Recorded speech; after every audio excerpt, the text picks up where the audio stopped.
안녕하세요 여러분. 오늘은 이전에 올렸던 쇼펜하우어의 지혜 영상들을 하나의 파일로 모아서 전달 드리겠습니다.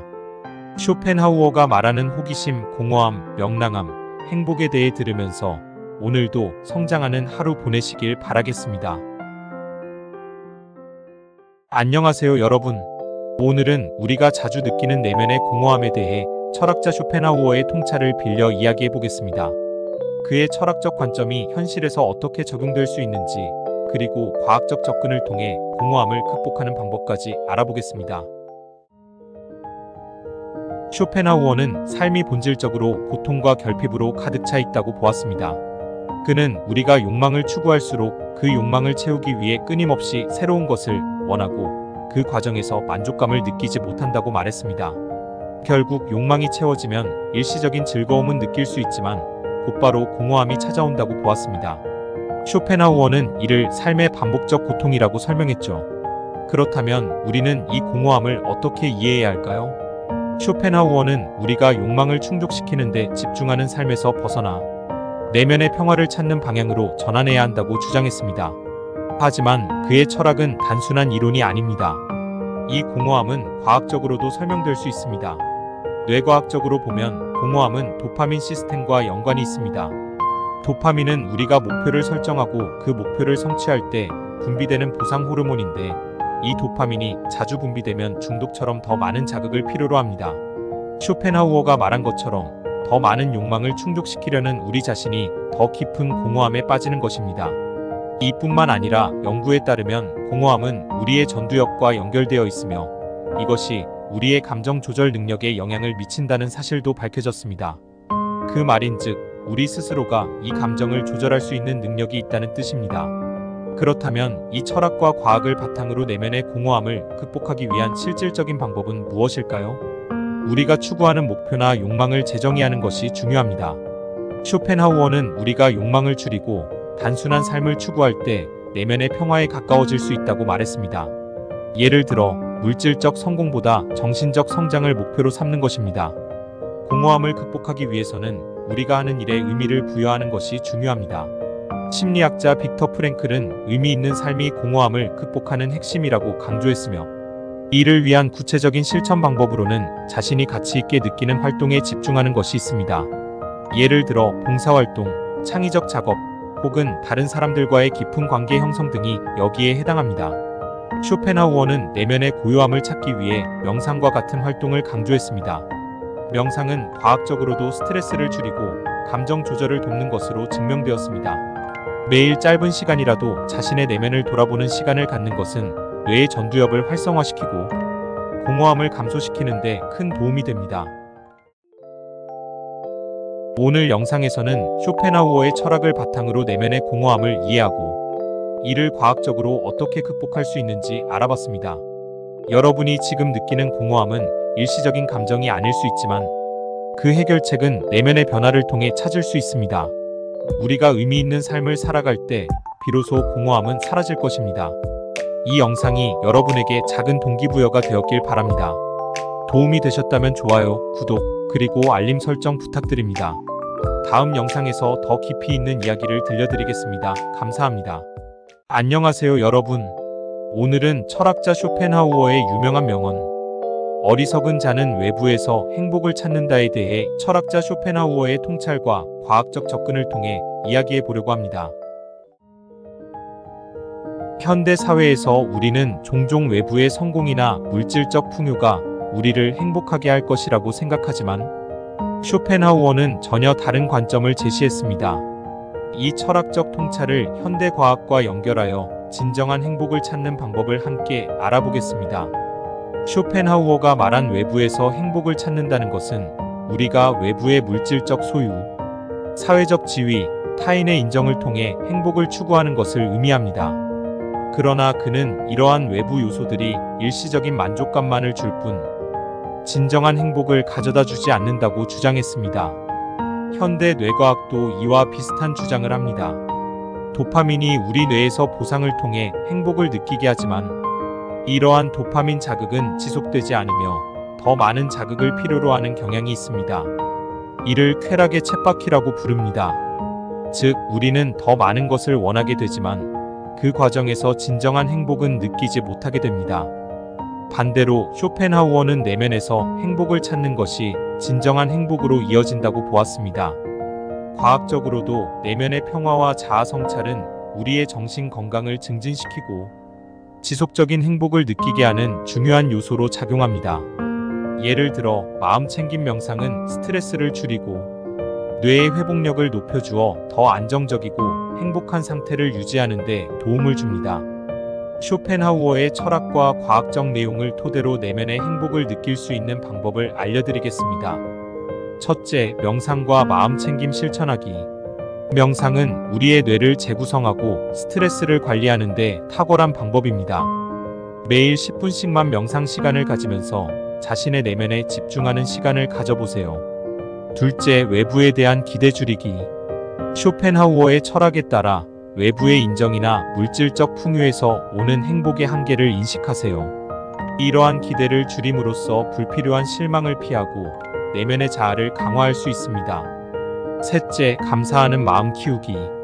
연구에 따르면 감사하는 마음을 키우는 습관은 행복감을 지속적으로 증가시킵니다.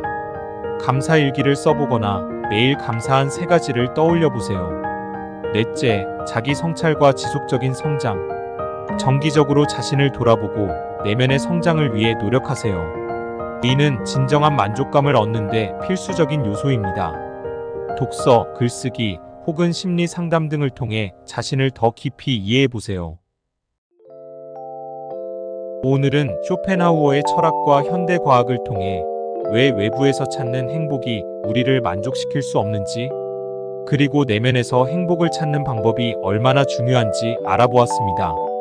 여러분도 이 방법들을 일상에서 실천하여 진정한 행복을 발견하시길 바랍니다. 영상이 도움이 되셨다면 좋아요와 구독, 알림 설정 부탁드립니다. 더 많은 동기부여와 자기계발을 위한 콘텐츠로 다시 찾아뵙겠습니다. 감사합니다. 여러분, 지금 당장 무엇인가 새로운 것을 배워보고 싶은 욕구가 느껴지시나요? 혹은 왜 어떤 사람은 매일 새로운 것에 도전하면서 큰 성과를 내는지 궁금해한 적 있나요? 오늘 우리는 그 비밀을 알아봅니다. 쇼펜하우어는 2가지 호기심이 우리 삶과 성과에 지대한 영향을 미친다고 했습니다. 그리고 그 2가지 호기심은 지금 여러분이 원하는 성공을 이끌어낼 수 있는 동력이 될 수 있습니다. 오늘 이 영상에서 우리는 독일의 철학자 쇼펜하우어가 말한 2가지 호기심에 대해 알아보고 이 호기심이 우리의 삶과 성취에 어떻게 강력한 동기부여가 될 수 있는지 과학적으로 분석해 보겠습니다. 구체적인 내용에 들어가기 전에 구독과 좋아요를 해주세요. 여러분의 응원은 더 많은 동기부여와 성장 비결을 나누는 큰 힘이 됩니다. 그럼 본론으로 들어가서 쇼펜하우어가 말한 호기심의 개념을 알아볼까요? 쇼펜하우어는 인간이 새로운 것에 대해 느끼는 호기심을 2가지로 구분했습니다. 첫 번째는 지적 호기심입니다. 이는 우리가 순수하게 새로운 정보나 지식을 알고 싶어하는 마음에서 비롯됩니다. 예를 들어 여러분이 오늘 인터넷에서 본 새로운 기술이나 과학적 사실에 대해 궁금해하며 검색하는 그 순간 바로 지적 호기심이 발동하는 것이죠. 하지만 이 지적 호기심이 전부는 아닙니다. 쇼펜하우어는 또 다른 호기심을 제시했는데 바로 실용적 호기심입니다. 이 호기심은 단순히 알고자 하는 욕구에서 한 발 더 나아가 그 지식을 실제로 어떻게 활용할 수 있을지 고민하는 단계입니다. 즉, 이 정보를 내 삶에 어떻게 적용할 수 있을까? 라고 질문하는 것이죠. 예를 들어 여러분이 새로운 투자 전략을 배웠다면 그것을 실질적으로 내 자산 증대에 어떻게 활용할 수 있을지 고민하는 것이 실용적 호기심에 해당합니다. 자, 이제 이 2가지 호기심이 우리의 뇌에 어떻게 영향을 미치는지 알아볼까요? 뇌과학 연구에 따르면 우리가 새로운 정보를 접할 때 뇌에서 도파민이라는 신경전달 물질이 분비됩니다. 도파민은 흔히 행복 호르몬으로 불리며 우리가 즐거움을 느낄 때나 성취감을 느낄 때 활성화됩니다. 지적 호기심이 채워질 때도 마찬가지입니다. 새로운 사실을 배우거나 알게 되면 도파민이 분비되면서 우리는 일종의 만족감을 느끼게 됩니다. 그런데 흥미로운 것은 실용적 호기심을 자극할 때 도파민의 분비가 더 강력하게 일어난다는 연구 결과입니다. 즉, 단순히 새로운 정보를 얻는 것에서 그치지 않고 그 정보를 활용할 수 있다는 확신이 생길 때 뇌는 더 큰 보상을 느낍니다. 이는 우리가 더 많은 도전을 시도하게 만들고 결국 더 높은 성과로 이어지게 합니다. 하버드 대학교의 연구에 따르면 실용적 호기심을 자극받은 사람들은 학습 결과가 일반적인 학습자들보다 30% 이상 향상된다는 결과가 나왔습니다. 이제 이 이론들을 우리의 삶에 어떻게 적용할 수 있을지 이야기해 봅시다. 단순한 지적 호기심만으로는 장기적인 성과를 내기 어려울 수 있습니다. 그래서 실용적 호기심을 자극하는 것이 중요합니다. 예를 들어 여러분이 새로운 기술을 배운다고 할 때 단순히 지식을 축적하는데 그치지 말고 그 기술을 어떻게 나의 일상이나 업무에 적용할 수 있을지 생각해 보는 겁니다. 사례를 하나 들어볼까요? 만약 여러분이 새로운 마케팅 기법을 배웠다고 가정해 봅시다. 단순히 그 기법이 어떻게 작동하는지 배우는 것도 중요하지만 이 기법을 내 비즈니스에 어떻게 적용해 매출을 늘릴 수 있을까? 라고 스스로 질문해 보는 것이 중요합니다. 이 질문을 던지면서 여러분의 실용적 호기심이 자극되고 이 과정에서 더 많은 학습 동기가 생기게 됩니다. 그 결과 지식을 단순히 알고 있는 것에 그치지 않고 실제로 실행에 옮기는 힘을 얻게 되는 것이죠. 호기심이 성공에 얼마나 강력한 영향을 미치는지에 대한 또 다른 예를 들어보겠습니다. 구글, 테슬라와 같은 혁신적인 기업의 창업자들은 공통적으로 실용적 호기심을 끊임없이 자극하며 성장해왔습니다. 그들은 단순히 새로운 기술을 배우고 만족하는 것이 아니라 그 기술을 어떻게 더 나은 방식으로 사용할 수 있을지를 항상 고민했습니다. 이러한 실용적 호기심은 끊임없는 혁신과 성과로 이어지게 만들었죠. 우리도 마찬가지입니다. 단순히 알고 있는 지식을 넘어서 그것을 삶에 어떻게 적용할 수 있을지를 생각해 보세요. 예를 들어 새로운 운동 방법을 배웠다면 그 방법을 어떻게 나의 체력 증진과 건강 관리에 활용할 수 있을지를 고민해 보는 것이죠. 이렇게 실용적인 측면에서 접근하면 단순히 호기심을 채우는 것을 넘어 더 나은 삶을 만들어낼 수 있습니다. 오늘 우리는 쇼펜하우어의 철학과 뇌과학적 연구를 통해 호기심이 우리 삶에 얼마나 큰 영향을 미치는지 알아보았습니다. 이제 여러분이 해야 할 일은 간단합니다. 새로운 지식을 접할 때마다 이것을 어떻게 실질적으로 내 삶에 적용할 수 있을까? 라고 스스로 물어보세요. 이 질문이 여러분의 실용적 호기심을 자극하고 성과를 가속화하는 촉매제가 될 것입니다. 오늘 영상이 여러분에게 도움이 되었다면 구독과 좋아요 그리고 알림 설정 부탁드립니다. 더 많은 동기부여와 성장 비결을 함께 나누겠습니다. 감사합니다. 여러분, 행복의 조건을 생각해 본 적 있으신가요? 오늘 우리는 철학자 쇼펜하우어가 말한 두 가지 행복의 조건, 바로 명랑함과 건강에 대해 알아보겠습니다. 쇼펜하우어는 우리가 살아가는 세상은 고통과 어려움으로 가득 차 있다고 했습니다. 하지만 그는 이러한 고통 속에서도 명랑하게 살아야 하는 이유가 있다고 믿었어요. 그 이유는 무엇일까요? 바로 명랑한 태도가 우리를 고통으로부터 자유롭게 만들어주기 때문입니다. 쇼펜하우어는 말했습니다. 명랑한 사람은 가장 어려운 순간에도 자신만의 행복을 찾을 줄 안다. 명랑함은 단순히 외부 상황에 휘둘리지 않고 내면에서부터 오는 행복의 원천이기 때문에 그 어떤 상황에서도 긍정적인 영향을 미친다는 겁니다. 이 철학적 가르침을 현대적으로 해석해보면 명랑함은 단순한 기분 문제가 아니에요. 우리의 정신적 태도이자 삶의 방향을 결정짓는 중요한 요소죠. 명랑하게 살면 외부의 문제나 어려움 속에서도 내면의 안정과 행복을 유지할 수 있게 됩니다. 그리고 그 결과는 곧 성과로 이어지죠.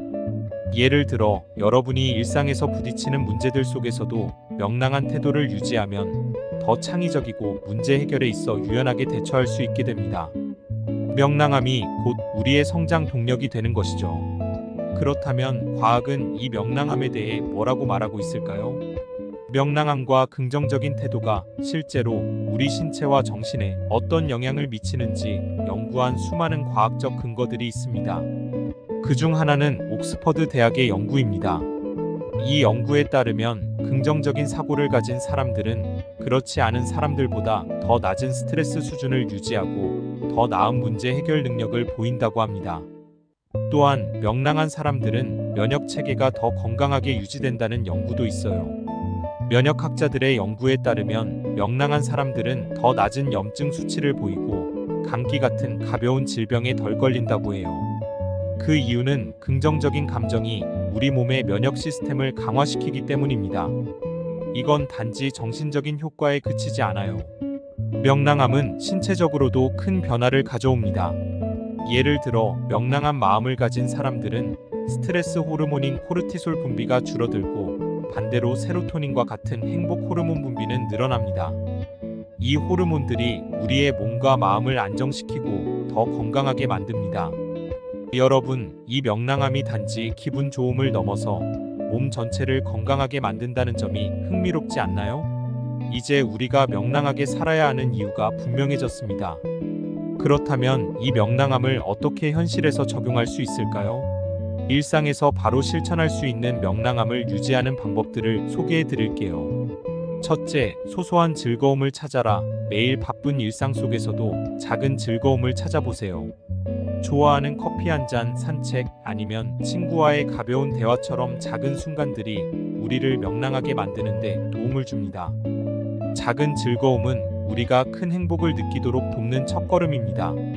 둘째, 유머를 활용하라. 웃음은 최고의 명랑함 촉진제입니다. 우리가 웃을 때 뇌는 엔도르핀을 분비해서 기분을 좋게 만듭니다. 유머를 생활 속에서 적극적으로 사용해 보세요. 예를 들어 아침에 기분이 안 좋다면 재미있는 동영상이나 유쾌한 친구와의 대화로 기분을 전환할 수 있습니다. 연구에 따르면 웃음은 스트레스 해소에 매우 효과적입니다.